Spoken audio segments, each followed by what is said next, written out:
Hey everybody, welcome back to Heartland Farms. So today I'm going to show you one of my favorite snacks to make at home.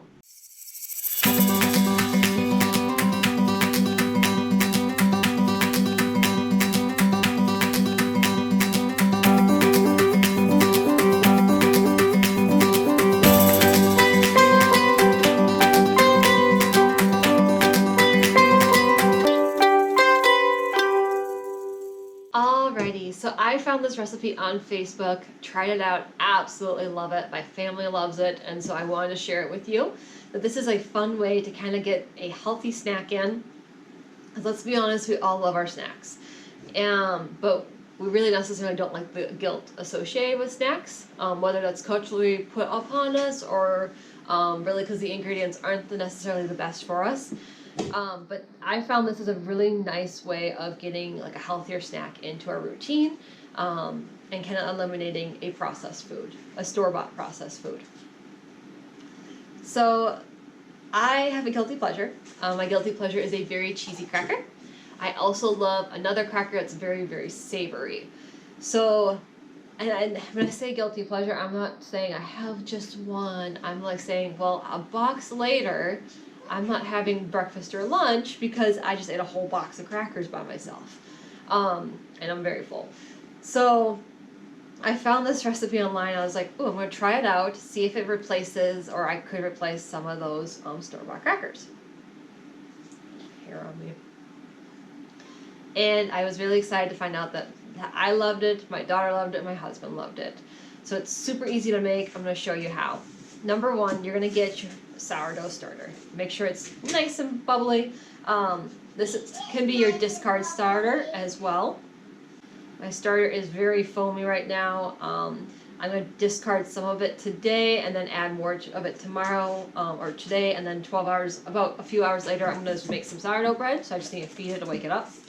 You'll need about 3 tablespoons of butter, and then whatever seasonings you want to put on it.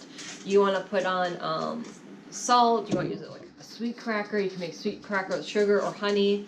I love savory, so I'm going to use salt, garlic powder, and rosemary.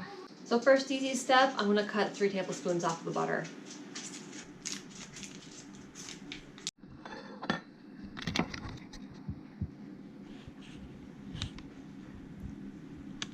I'm going to use to melt the butter in, so I'm going to melt it in my microwave. You can use a pot for melting. I don't feel like doing that dish. So I'm going to put the 3 tablespoons in a 2-cup measuring and get that melting. Alright, so I have my 3 tablespoons of butter melted.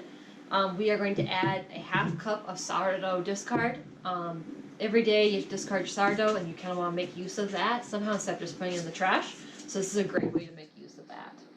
I am letting my butter cool right now, so you don't want it super hot, otherwise that can start to bake the sourdough. And we are preheating the oven to 325 degrees Fahrenheit. Yeah. So as I feel this this butter, it feels pretty cool. So I'm going to have my helper here help me pour 1/2 cup. So we're going to pour until the line is up to here, okay? I'll pour until the 3/4 cup. Oh, and stop. Okay, that's a little much. I may have messed.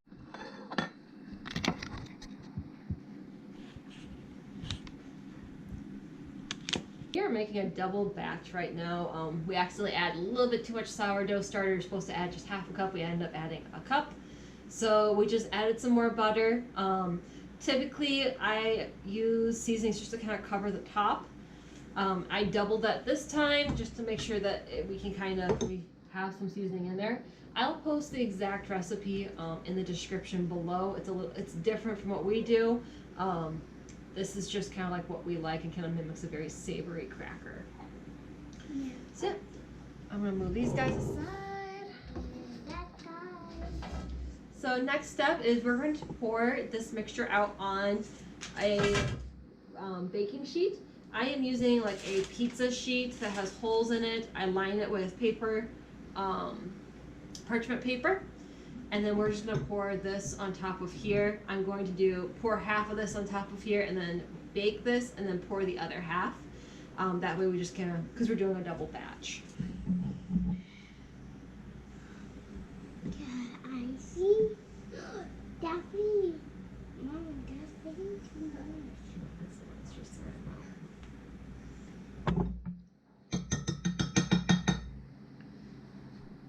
So our butter kind of hardened because we end up having to do a diaper change. So it's not going to be this chunky for you. No, it is. So I'm just going to kind of spread it out. When I did this last night, because I wanted to have a finished example for you, unfortunately my husband burned them. I didn't want to spread them out. If you wanted to kind of make them a little bit of a thinner cracker, you can spread it a little bit thinner. If you want a thick cracker, then just kind of have it spread out on its own. We do a 6. We don't want thick crackers. That's icky. And I just got to spit up on. Alright, so this goes in for 10 minutes.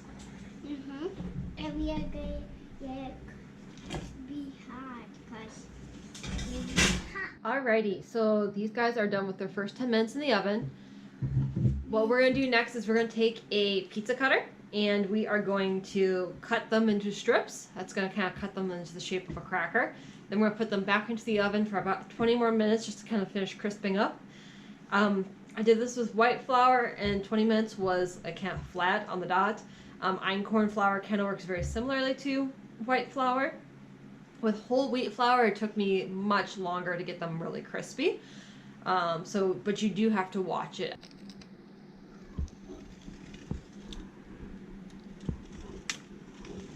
It's not getting too hard.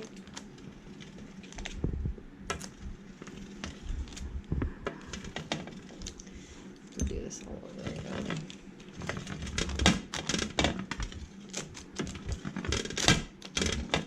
Why do you do that?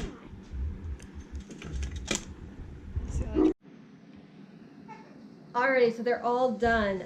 These got a little bit crispier towards the back. I'm using einkorn flour, so it kind of behaves a lot like white flour. It's fairly sensitive, but most of them turned out looking great. So I'm gonna make the other batch and put these in the container to enjoy later.